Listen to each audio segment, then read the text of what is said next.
Sekarang kita akan belajar tentang tipe data.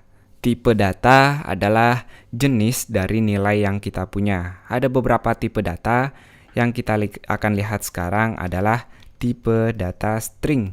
Jadi ini namanya string. String adalah tipe data yang berisi karakter-karakter atau teks. Misalnya huruf, atau satu kata, satu kalimat, dan lain-lain. Itu adalah string namanya. Kita membuat string seperti yang kita udah lihat di bagian variabel dengan tanda kutip. Langsung kita lihat lagi. Saya akan kasih nama variabel $nama lalu sama dengan untuk memulai string kita buka dan tutup dengan tanda kutip seperti ini. Saya akan tulis sekolah coding, kita tutup dengan titik koma. Sekarang kalau kita echo namanya seperti ini, kita akan melihat hasilnya di browser tentunya.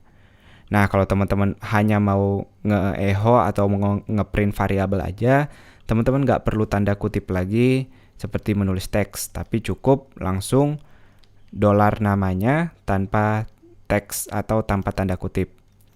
Nah, selain pada double kutip, kita juga bisa menggunakan single quote atau satu kutip aja. Jadi ini juga valid, kita juga boleh nulis seperti ini. Pastikan namanya berbeda karena kalau nggak dia akan tabrakan. Bermain coding, saya akan kasih dia nama kedua. Sekarang kalau kita lihat bagian nama kedua akan berubah. Nah, jadi double quote atau single quote dua-duanya boleh, tidak masalah.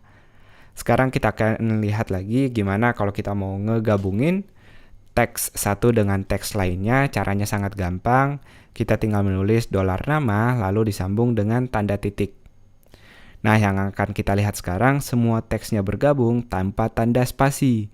Kalau teman-teman mau spasi, kita udah belajar di bagian sebelumnya, kita tinggal nambahin tanda kutip untuk teks tapi isinya kosong atau nggak ada apa-apa. Ingat, setiap nyambungin dengan variabel kita selalu butuh titik ini.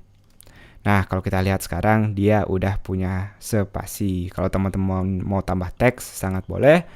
Sekolah coding untuk bermain coding di sini kita bisa lihat hasil yang sama. Nah, itu sangat simple tadi. Sekarang kita akan lihat lagi. Misalnya teman-teman butuh karakter aneh. Kita butuh, anggap gini, kita udah belajar tentang variabel di mana kita bisa nulis kayak gini. Selamat datang. Kita mau nulis sekolah coding tapi pakai variabel, kita udah belajar tinggal tulis $nama seperti ini. Jadi kalau kita lihat, kita bisa lihat teks yang kita inginkan. Nah, gimana kalau yang mau kita print adalah $nama ini? Jadi kita mau menulis literally $NAMA, bukan lagi nilainya yaitu sekolah coding. Nah, untuk itu kita menggunakan garis miring ke belakang seperti ini.